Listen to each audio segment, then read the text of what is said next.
Paano mo malalaman na mahal ka ng isang lalaki o asawa mo? Yan ang pag-uusapan natin sa video na ito. Pero siyempre bago po yan, maraming salamat at nakapasyal ka sa channel ko, okay? Diretso na tayo kaagad sa usapan natin. Hindi lahat kami mga lalaki ay may kayang magpahayag sa aming nararamdaman doon sa minamahal namin babae.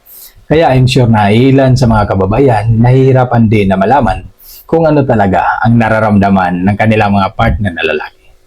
Kasi may mga lalaki din talaga na takot sa rejection. May mga lalaki din na hindi talaga pinapakita ang kanilang kahinaan doon sa mga partner nilang babae.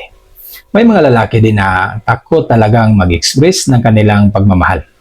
Ngayon kung isa ka sa mga babae na nalilito at hindi mo klaro kung ano ba talaga ang nararamdaman ng partner mo sa'yo, kung mahal ka ba niya talaga, pwede mo rin itong makikita sa kanyang pananalita at body language. Pero para mas malinaw, ito ang sagot niya noon. Kapag ang isang lalaki ay nagbibigay ng oras sa'yo, mahal ka niyan. Spending time with you. Sa unang stage ng inyong relasyon, ang mga lalaki, nagbibigay talaga yan ng kaunting distansya sa'yo. Kasi ayaw ng mga lalaki na mapapansin mo na nahuhulog na siya sa'yo ng ganun lang kabilis. Pero kapag ang isang lalaki ay tuluyan ng mahulog sa'yo o may love sa'yo, hindi mo na mapipigilan yan na maglaan ng oras para sa'yo. Napapansin mo na palagi na siyang gumagawa ng paraan para mabigyan ka ng oras at consistent ito habang tumatagal ang relasyon niyo. Yan ang pinakamagandang sign na pinapakita niya sa'yo na patunay na mahal ka sa lalaking ito. Pangalawa, kapag isinasama ka na niya sa mga plano niya. Mapapansin mo ito kapag kausap ka niya, bihira na lang ito magsasabi na ito ang plano ko sa akin o ako lang. O madalas na niyang magngiti na ito ay para sa atin. Ito ay mga plano natin. Kumbaga, kasama ka na sa mga gusto niyang gawin para sa future niyo. Isinama ka na niya sa mga schedule niya, mapapansin mo yan kahit sa mga maliliit na bagay, palagi kang isasama sa mga plano niya. May mga pag-aaral na nagsasabi ng mag-asawa na sabay na umunlad, ito ay dahil sa unity sila. Isa lang ang direksyon nila sa buhay at sa mga plano nila. Kaya isang magandang sign ito sa inyo na satisfied talaga ang lalaki o matatawag talaga natin na isang matagumpay na relasyon.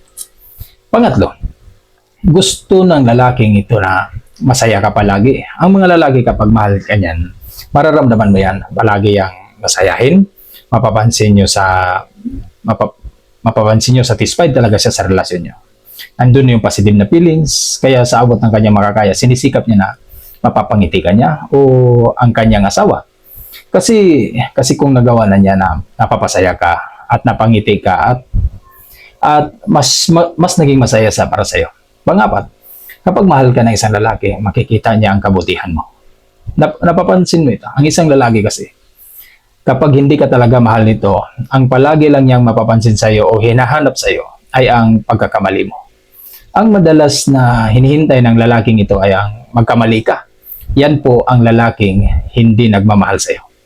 Kasi kapag mahal ka ng isang lalaki, kahit napakaliit na bagay na ginagawa mo, o napakasimple lang nito, pero para sa kanya, sobra niya itong ma-appreciate palagi. Kung may mga kunting pagkakamali ka na nagawa sa kanya, hindi niya ito papansinin. Kasi palagi niyang nakikita ay yung magandang ginawa mo.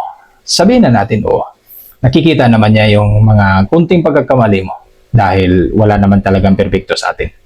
Pero para sa kanya, ang lahat ng yun ay baliwala. Dahil nangingibabaw sa kanya ang paningin ng kabutihan mo at ang kagandahan kung ano ang meron ka.